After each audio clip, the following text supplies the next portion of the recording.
Programme میں ایک بار پھر خوش آمدید ناظرین. جو ہم گفتگو کر رہے تھے شروع میں بھی کہ پارلیمنٹ کے اندر آج بھی کراچی سانے کے حوالے سے گفتگو ہوئی اور پیپلز پارٹی نے بھی اپنا موقف سامنے رکھا. ایم کیو ایم کا جو موقف ہے اس پر ہم بات کریں گے اور امین الحق صاحب ہمارے ساتھ موجود ہیں. بہت شکریہ امین الحق صاحب وقت نکالنے کا. سر آج بھی ہم نے دیکھا کہ قومی اسمبلی کے اندر جو موقف تھا پیپلز پارٹی نے وہ اپنا رکھا اور اس پر ایم کیو ایم نے بھی اپنا موقف رکھا. اوورآل سندھ حکومت نے جو اپنا موقف رکھا ہے, سی ایم صاحب کی پریس کانفرنس بھی ہوئی اور جو اب تک کے اقدامات ہیں اس پر ایم کیو ایم کس طرح دیکھ رہی ہے سر اس سارے معاملے کو سندھ حکومت کا موقف آنے کے بعد بھی؟ دیکھیں, میرا خیال ہے کہ جو سی ایم صاحب کا موقف آیا ہے اور اسے 3 دن پہلے پورے پاکستان نے اسلام آباد میں بھی ان کے پارٹی کے سربراہ کی پریزنٹیشن دیکھی تھی. میں سمجھتا ہوں ان تمام سوالوں کا جواب جو ہے گل پلازہ کا جو اندوناک واقعہ ہے اس میں سب پورے پاکستان کو مل چکا ہے کہ دعوے بہت بڑے بڑے کیے گئے, نتیجہ 0/0 نظر آیا ہے. دیکھیں, افسوس آتا ہے کہ we are living in 2026. Karachi Pakistan کا نہیں بلکہ دنیا کے چند بڑے شہروں میں شمار ہوتا ہے. 3 کروڑ سے زیادہ آبادی ہے. رات کے 10:15 بجے آگ لگتی ہے, 40 منٹ تک 45 منٹ تک کوئی فائر ٹینڈر نہیں آتا ہے. فائر ٹینڈر آتا ہے 10 منٹ کے اندر اندر جو ہے پانی ختم ہو جاتا ہے. تو کیا بجلی انتظار کرتی ہے کہ یہ پانی آئے گا تو ہمیں دوبارہ آگ لگے گی؟ تو یہ تو انتہائی شرمناک واقعہ ہے. میں سمجھتا ہوں نیگلیجنس ہے, کرمنل نیگلیجنس ہے. آپ دیکھیں کہ چند قدموں کے فاصلے پہ ڈپٹی کمشنر کا آفس تھا. 1.5 اور 2 کلومیٹر کے فاصلے پہ جو گارڈن فائر ٹینڈر کا اسٹیشن موجود تھا. 1 کلومیٹر کے فاصلے پہ میئر صاحب کا اپنا آفس موجود تھا. 2 کلومیٹر کے فاصلے پہ چیف منسٹر صاحب کا آفس موجود تھا. لیکن کوئی رسپانس کرنے کے لیے تیار نہیں تھا. کوئی ٹیم ان کی ریسکیو ٹیم ان کے پاس مطلب اس جگہ پر نہیں آئی تھی.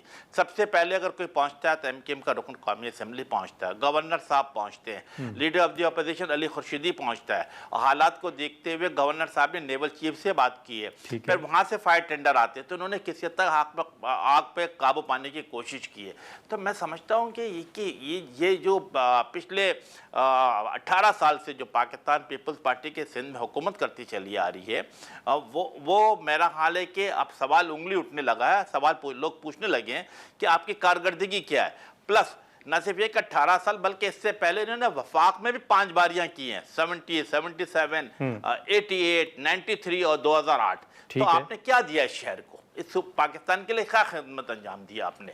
میں سمجھتا ہوں کہ یس, آج بھی جب میں آپ سے گفتگو کر رہا ہوں نادر 28 کے قریب ڈیڈ باڈی مل چکی ہے اور ابھی بھی تقریباً 80 کے قریب لوگ جو لاپتہ ہیں اور جن کا اللہ تعالیٰ ان کو اپنے جسے کہتے ہیں ان کے لیے دعا کر سکتے ہیں, لیکن حقیقتاً ایسا نظر نہیں آتا ہے. تو یہ اگر 100+ کیجولٹی ہو جاتی ہے تو یہ ناٹ اے لوکل انسیڈنٹ. امین الحق صاحب, یہ جو آپ نے بات کی گاڑیوں کے حوالے سے, تو سندھ حکومت کا تو موقف ہے کہ فائر بریگیڈ کی جو گاڑیاں ہیں وہ تو بالکل ٹائم پہ پہنچی تھی اور کچھ گاڑیاں جو ہیں وہ پانی کی اس لیے پھنسی تھی کیونکہ گرین لائن منصوبے پر کام ہو رہا ہے, وہاں پر سڑک جو ہے وہ اس طرح کی صورتحال ہے اور وہاں پر لوگ جمع ہوئے تھے تو رش کی وجہ سے بھی وہ نہیں آئے. پھر وہ یہ بھی کہتے ہیں کہ ماضی میں جو افسوسناک واقعات پیش آئے جب آپ بھی حکومت کا حصہ تھے, حکومت میں شامل تھے, کیبنٹ میں تھے, تو آپ کے وزراء بھی تاخیر سے پہنچتے تھے. تو اب مرتضیٰ وہاں پر جو تنقید کی جا رہی ہے تو اس کے جواب میں سندھ حکومت یہ موقف رکھ رہی ہے. دیکھیں, کراؤڈ کو کنٹرول کرنا, ٹریفک کو کنٹرول کرنا کس کی ذمہ داری بنتی ہے؟ صوبائی حکومت کی بنتی ہے نا. وہ اس علاقے کا متعلقہ ڈپٹی کمشنر کی بنتی ہے, ایس ایس پی کی بنتی ہے.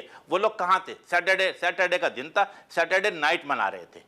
لٹرلی یہی کنڈیشن تھی. پرابلم یہ ہے کہ شہر کو کوئی اون کرنے کے لیے تیار نہیں ہے.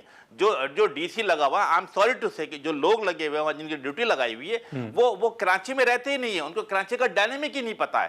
تو ان سے کراچی کے لوگوں سے کیا محبت ہوگی؟ پرابلم یہ آتی ہے. میرا خیال ہے کہ میں ماضی میں جانا نہیں چاہتا, لیکن چونکہ آپ نے سوال کر لیا ہے تو میں چلو 5 سال کے اس پہ چلا جاتا نا. کوآپریٹو مارکیٹ جو زیمنزا مارکیٹ ہے, آگ لگتی ہے, 2021 کی بات ہے. ایڈمنسٹریٹر میرا خیال ہے یہ ہمارے جو آج میئر ہے یہ ایڈمنسٹریٹر بھی ہوا کرتے تھے. 2022 میں ہم نے دیکھا کہ مختلف جگہوں پہ آگ لگتی ہے.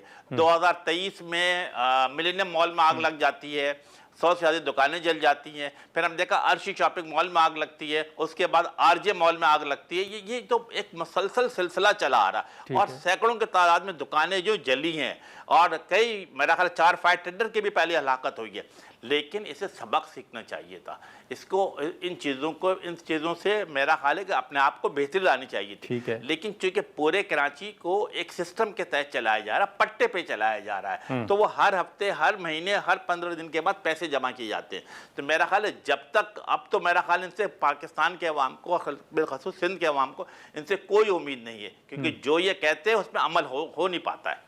ناظرین یہاں پر ایک مختصر سا بریک لیتے ہیں اور بریک کے بعد گفتگو کو آگے بڑھاتے ہیں.